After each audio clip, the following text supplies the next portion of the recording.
What's going on, creatives? Welcome back to the Almost Creative Podcast.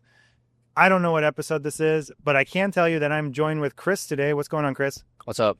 So we thought it'd be fun to come together when this episode goes live. It's going to be a new year, I believe. Yeah, be a new year when this episode goes live. And so we thought we'd look back at some projects we've done, specifically with Visual Filmworks, which is our commercial brand, if you don't know, and just kind of talk about some of the things we learned from these projects. So we have 3 on our list. I think one of them specifically resonates with Chris, one resonates specifically with me, and then we kind of have one that we're going to kind of tag team together. So if you're ready, let's jump on into this week's episode. So Happy New Year. Happy New Year. It's not actually New Year yet when we're recording this. I know. That's a little like filming secret, you know? Can you believe it's going to be 2026? Well, yeah, because it's on the calendar. It says I know, but like 26. the number, okay, like every year, I feel like I felt this with 2020 as well. Yeah. Every year, like it's whatever. But then those specific numbers is just like, ugh. Well, I felt it more with 2020 because it was Yes. a very weird year. Yeah, because 2010s felt right. Yeah. Anyways. Yeah, we kind of went into the new decade not knowing what the heck is going on in our world, but that's a conversation for a different time. Today, like I mentioned, we are talking about some previous projects we have done recently. So I know you have one in mind and I have a couple in mind. So I'll let you kick it off if you want to talk about the first project you were thinking of. Yeah, so the first project is one that I did kind of alone. It was Catwalk for Water. And Catwalk for Water was a runway show fundraising and raising money for the Alliance for the Great Lakes. It was hosted by Gordon Salon, part of the Aveda Network. The reason it really stuck with me is because I feel like the brand trusted me to grow the vision. So what originally happened and why you should be listening is because sometimes someone will ask you for something and in reality they need a completely different product. And to me, talking to them alone, it just was that. So one of the hairstylists there introduced me to the people at upper management, and I got to talk to them. And originally they just wanted headshots of the rehearsal before the actual show. They didn't want the show captured; they just wanted headshots. And I told them, well, I asked them, what's the goals? The goals were to fundraise money. The goals were to sell tickets. The goal was to want more people to attend the event. And by the way, you can stop and ask me questions at any time. And so hearing that conversation, it's like, well, you don't need just photos for a portfolio of like the hairstyle. Like I get that, but that's not what you need. You need a fundraising video. You need a recap video, like a FOMO event, so that next year, like, yeah, a lot of it was for this year. Like leading up to the event, I did interviews with the stylists and the people doing the looks and the artists and everything. But like a little, like you need FOMO. If you're gonna, I think we kind of need this for like some galas too, maybe. But when you're trying to sell tickets to an event, you need to make people feel like they missed out and they need to come next year. They need to come next time. And that's what we did. And it ended up becoming something much bigger than the original quote. And by the way, at the end of the day, it was like a service for service exchange. But they trusted me. I told them, if these are your goals and if you could have whatever you want, right? If you could have the best results, this is the product you need. And they completely trusted me. They're like, yeah, you're the professional. Even if I didn't know 100% what I was going to do next, they trusted me to expand on their vision. And they gave them something that they're telling me to this day, like it served them well. And in the weeks following and even the months following, they continued to give us reviews either from the artists, the talent, or the people that put the project together, like the planners. It just was an overall success. Yeah. And that's what it stuck with me. It was like an overall success in something that literally was going to be a 3-hour shoot. Yeah. Originally, it was going to be a 3-hour shoot. Yeah. My 2 biggest takeaways from that is one, and we can focus on the first one first. One, you met with the client and you didn't just do what they said they wanted to do. I know when I was starting out, I'd sometimes be more timid about that stuff and be like, okay, they reached out, all they want is drone video. So I go do the drone video. Yeah. But it's like for a chiropractor. So it's like, what is this even going to do for your practice? You know, it's like, okay, cool. Yeah, this cool drone video. You're not really telling a story to your client. Yeah. And so as I've kind of matured and gotten more confident, I'll suggest things to them. And it's not that I'm trying to sell them extra things. It's just like, hey, I hear this is your problem. what I think would actually help you and would be a good use of your money or time is if you do this. And they could tell you, no, I just want the drone video. And it's like, it is what it is. If you want to take it, you can.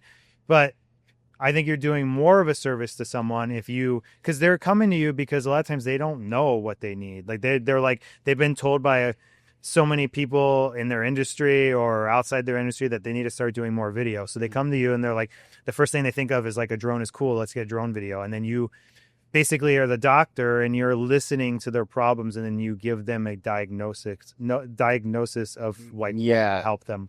And so that's like kind of my first takeaway from it. You could speak on that more if you want to. Well, no, that's the truth. It was basically hearing out their pain points.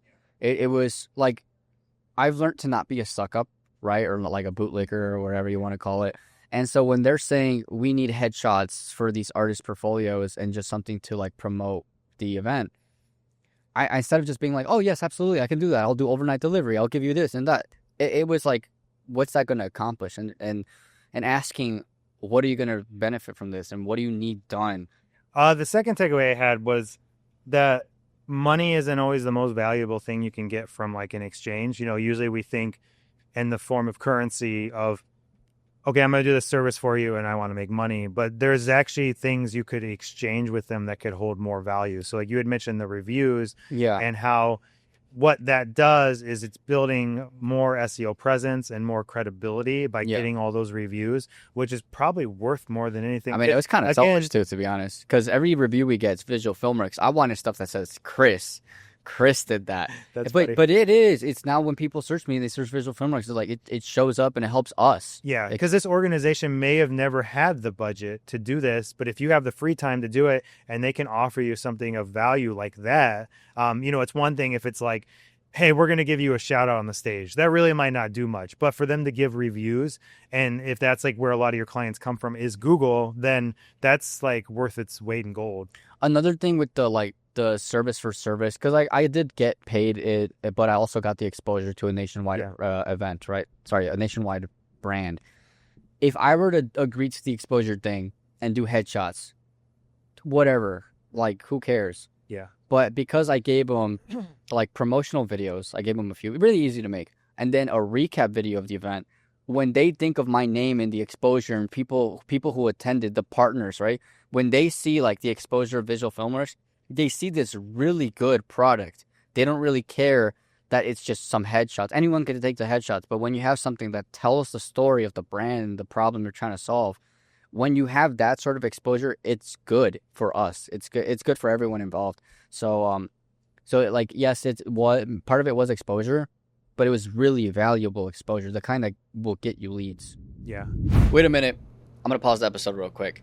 We're talking about leveling up our products with our clients. But if you're looking to level up your golf game, rain or shine, Swing Loose Indoor Golf has you covered. For $99 a month, you get 3 full hours of play anytime they're open.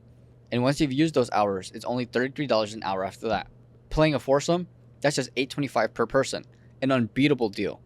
And get this, any unused hours roll over for life. No deadlines, no stress, just more time to play. So grab your friends, enjoy the food and drinks, and swing loose at Swing Loose Indoor Golf at Bellworks in Hoffman Estates. So moving on to the next project, the one I wanted to highlight, this is one where I don't feel like they totally trusted us, and that's where things kind of went off the rails. Mm-hmm. And so this was an event that we did, a conference, and they had got my information from a planner, and we had gotten brought in to the conversation, I'd say, kind of later. Like, it was only really a few months before the event. And leading up to the event, I did what I do with all kind of people who come through. You know, I asked for a final walkthrough call with any key players. So that could be marketing person, the planner, the CEO, whoever feels like they should be involved in this process. Got it. And I usually give them examples. Like, if you have a marketing person, they should be on this call because they might have ideas on what kind of stuff they want us to capture. That call never happened. We did like a sales call at the beginning, like a discovery call with the planner. I never really moved past that. I also sent them a questionnaire. They never filled out the questionnaire. Damn. I was like scrambling to try to get information from the planner like right before the event. They also didn't pay before the event. So when we arrived, the planner had to use like their business credit card and make the payment like on my phone. And it was really like unorganized. But I think what made it so shocking is because like one of the things we had to do were interviews. We had to do testimonials. Yeah. typically we have these questions ahead of time so we can filter through them, because especially nowadays, what happens a lot of times, people go to ChatGPT or an AI and they try to get questions there. And they're always like more on the surface level. You know, they're not really diving into the root issues that may have happened and why this person used this client. And so I never got to see any of these questions. And then we find out when we arrived there, they actually have a marketing person, and she actually was great. She had like the act all together. She knew a lot of it. She was able to fill in a lot of the gaps. But the problem is she just had this list of questions that was never really filtered through anyone. And they really didn't want us to speak up during the questions either. Like they really wanted to stay on a certain tight deadline with the scheduling of these interviews. And she was supposed to go like, as you can imagine, it's like, what was it like working with us? What did you get out of working with us? Like there was no, and you probably couldn't even hear that because I was so quiet, but there was no real diving deeper. And I think that was very eye-opening to me of like, I do need more control over these interviews, because now that reflects poorly on me. Because now when I'm trying to put together a narrative, we don't like, it's kind of all the same answers. Like they're all kind of just saying the same stuff. We're not going deep enough. So like what I tend to try to do now is when I'm asking questions, we might have these surface level questions that are provided, but I'll go a little deeper. So like, I'll be like, what was it like working with this client? And they'll say something like, oh, it was great because we got back our time. And then I'll be like, why was it important for you to get back your time? And like, oh, well, we're spinning like 10 plates and we have our hands in so many things. And then I'll be like, why is that such a relief to not have to worry about this anymore? And just kind of taking a little bit deeper. And then they start making their own story. Whereas like what we got out of the interviews from this project is just the same generic answer. Like, oh, you guys are great. It's like, okay, like no one really knows what that means. For all like the person watching that video, like a prospect might think is like, oh, you just paid these people off to say you're great. Sounds like they're not really matching topics to people. So like if it's a marketing person, they need marketing questions. If it's like a planner, they need planning questions. Totally, yeah. Were you even talking? You said that we didn't even talk to the marketing person. Yeah, I didn't even know they had someone. Who was your contact? It was mostly the planner. Was everyone's contact the planner? I think so. Because like I'm pretty sure like even the photographer went through the planner. I'm not like discrediting her either. I think she did her job well. I think she just didn't understand video production, and she didn't know what went into what we need to do, because she's used to photography where, yeah, of course it's so easy to turn that stuff around the next day. Yeah. But like, and we do that pretty well too, I would say. Like when we do conferences, usually we're playing a video of the last day. I even asked them if they wanted that, and they said that's not a service that we care about. We don't care about the instant gratification. We just want to make sure we get all this content. And so in my head, I'm thinking, okay, maybe it's not a big deal they didn't fill out the questionnaire. Maybe it's not a big deal that they didn't provide me with their logo and assets and all this stuff, because it's not a rush project. Day after the event, they're asking us where the video is. And I'm like, well, I don't have your logo. I don't know like who you're even trying to target with these videos. We have hours of footage of this conference. Like literally both days were like 8 hours. So this is 8 hours of panels that we need to edit through. We have probably like 12 testimonials we did. Each one was like about 15 minutes long. I'm like, this is not the kind of project that you just turn around tomorrow. Like there's a lot of moving parts. There wasn't budget for it either. And they didn't budget for like that rush delivery, which would require another person on site. Did your contact person even forward the questionnaire to the client, like the actual client? I don't know what happened there, but so and then there was this whole aesthetic, how they wanted everything to look. And again, I didn't know this. So I'm just editing it how I think it should be. And they're like, oh, we actually want to put it in this like border, which looked great. Like that's the thing is like at the end of the day, the project came together well. And I would say the people I worked with were great people. They just didn't follow the rules. And because they didn't follow the rules, things went off the rails. Like I have guidelines in place because again, if I don't have these things before the shoot, it's going to make things really rocky in post-production. And they just didn't provide those things. And I think what this was hopefully a learning experience for them too, because again, I don't think this company or this planner have worked with video very much. They're only really familiar with photo. Mm-hmm. And I think they understand now, like if you want this quality of product and all this content, it comes with the price of something, whether that would be budget or the time.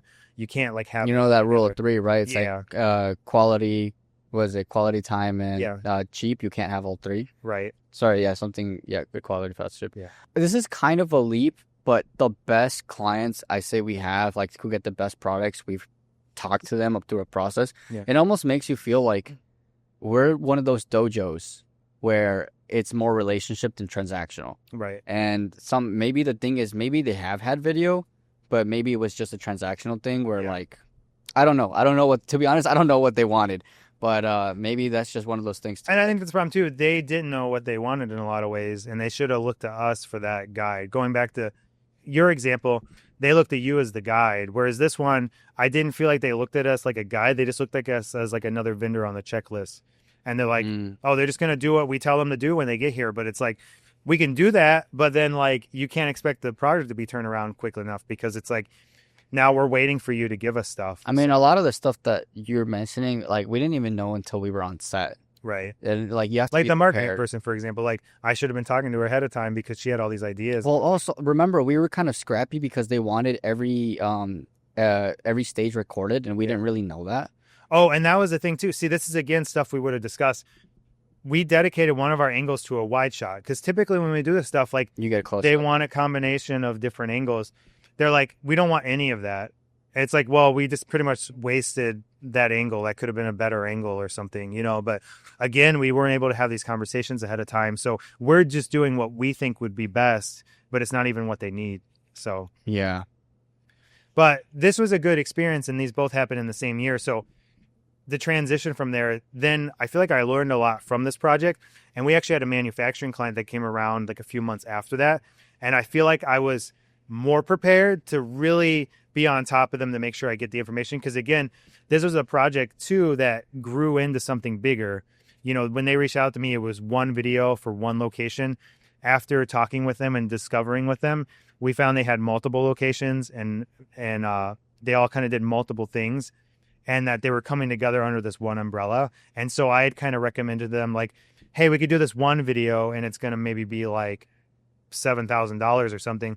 Why don't we just do all 3 or 4 of these videos, and it will be like the price of 2 of those if you did them individually, you know? And I kind of broke it down to them like that. And like, yeah, that makes total sense. Like if we're already doing all this planning, let's knock out some other videos. So right there, they trusted us that we kind of knew best what to do. And they also looked to me for questions for these interviews and just like shot list guidance, building the timeline.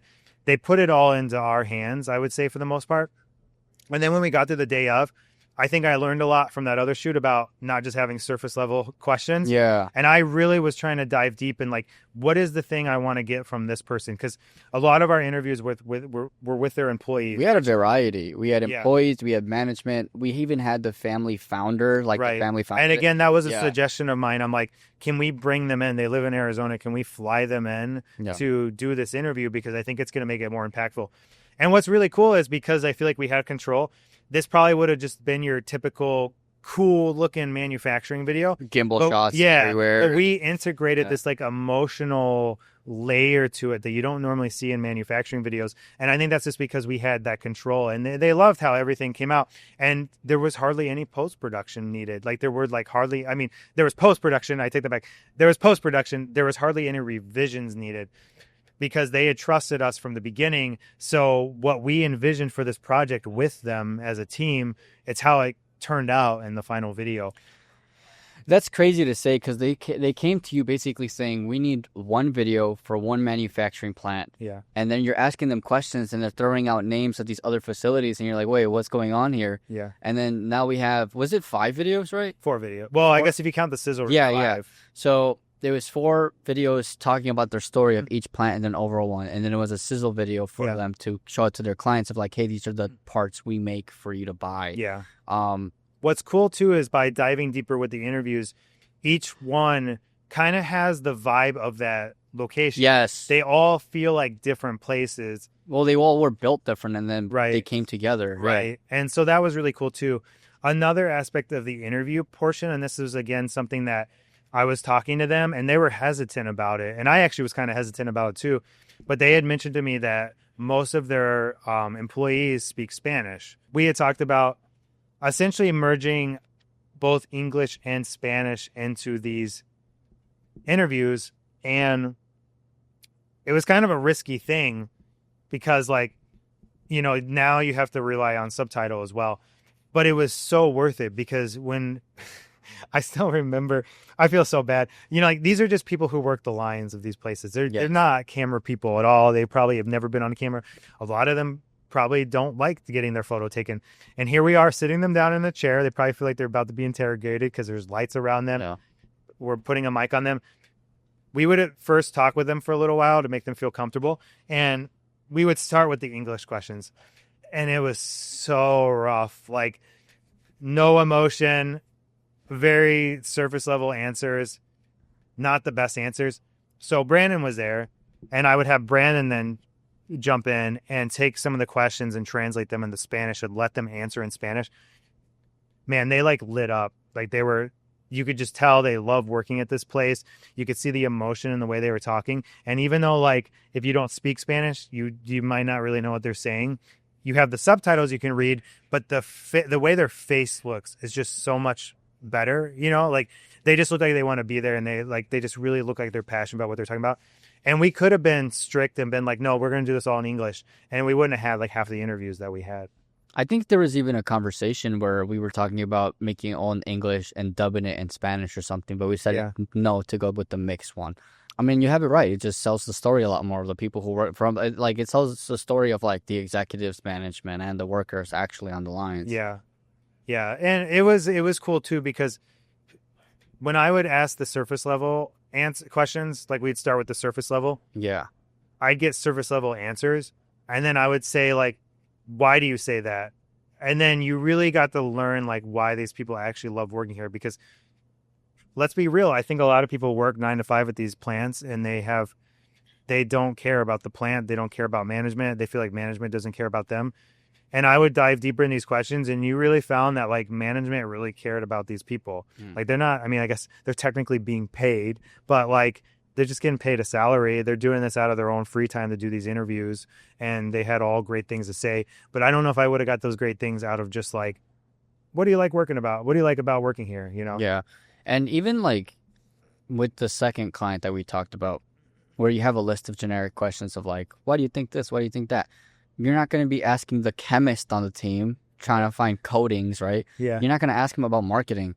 You're not going to ask a marketer about like, I don't know. It's like, interesting you say that too, because we had to adapt a lot. I think that's why I really want to be in on the questions on these, because a lot of times I'm the one running around doing B-roll. This one I sat in on Brandon, and I'm glad I did, because we had this one guy we had to interview, and apparently he had been on a TV show that was focusing on their plant. So I'm like, oh, this guy's going to be easy. We sit him down. He's like the most awkward guy ever. He's a lab guy. You know, he's all into that. So I'm throwing out these questions. He's not giving us good answers. I start getting more into the lab side of things and the testing and everything. And he was like super into it. Yeah. So that was something too. We were able to kind of like take our questions and adapt it more to like what these people are interested in. So, so that's our 3 projects. Is there anything else you want to add to those 3 that we didn't discuss?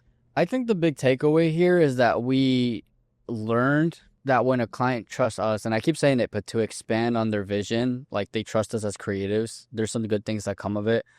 Not saying that to like say that we're the stuff, but like we don't know their industry. They don't know our industry. But if we can figure out what they need and have that conversation, and then if they can trust us to put together something that would help those needs, I think there's just good stuff all around. I mean, they have a story. They're selling products. They're selling services. Why are they doing it? Who are they helping? We have to bring that out of them. And I mean, what better way than to ask people specific questions of why they do that? I mean, the last client was in manufacturing, right? And I think that's as much as we can say. The first client on this list, we were celebrating the talent of the people. We were celebrating the people who the people who wanted to be on stage. We're raising money for a charity to clean the Great Lakes of the United States. Like, there's a story there. You're not going to tell that with headshots. You're going to tell that with interviews. With the manufacturing client, like, why are they bringing together different facilities in the Midwest? What's the story there? You're not going to get that with just some product shots. Like, there's a reason we do this, and we just got to figure out what they actually need. Yeah. So I guess if you want kind of high-level takeaways from this episode, take control of your pre-production. Don't be afraid to pitch ideas to people who reach out to you. And make sure you get that questionnaire before the shoot happens. Yeah. I've heard this with the ideas thing. I've heard this being thrown around on a set. We're not judging anyone based on bad ideas. We're going to judge you based on your good ones. Right. Because something will stick, right? Yeah. There's never really a bad idea. We don't have to do it, but it's. I think it's always good to just come with those ideas and throw them out, because it might be kind of the winning idea. Like going back to the manufacturing. If we would have just done the one video, I don't think it would have. I don't think we would have had the budget or the time to accomplish what we did. But two, it just wouldn't have been the same. It would have felt too generic. If anything, it might have painted them in the bad light, because sometimes when companies acquire other companies, it can look really bad. And they were able to paint it in a way that was like, this makes total sense. Like, I'm glad they're doing this. Like, this is going to make the industry a better place. But it could have easily went the other way for them. So I think with the companies asking companies, I don't know if they're willing to open up their secrets about like the marketing, because that's what we do. We help with their marketing. But we have skin in the game. So after a conference, after a year or a couple years pass, we know what we remember. Yeah. We know what worked for them. We can touch base, and then they tell us, hey, this actually got us more tickets in next year's event. Stuff like that we get to see and we get to reflect on. It's very rare that like you said, a company will go ask someone else and get their insider secrets. You don't really get that. But if you get a professional who does this, you'll get their insights on it. Yeah. Well, we kept this episode a little shorter because if you listen to the last episode we did, that was a banger of an episode. So this one's a little on the shorter side, but I hope it was super impactful and insightful for you. Anything else you have to say, Chris? Again, big shout out to Swing Loose Indoor Golf at Bellworks, located in Hoffman Estates.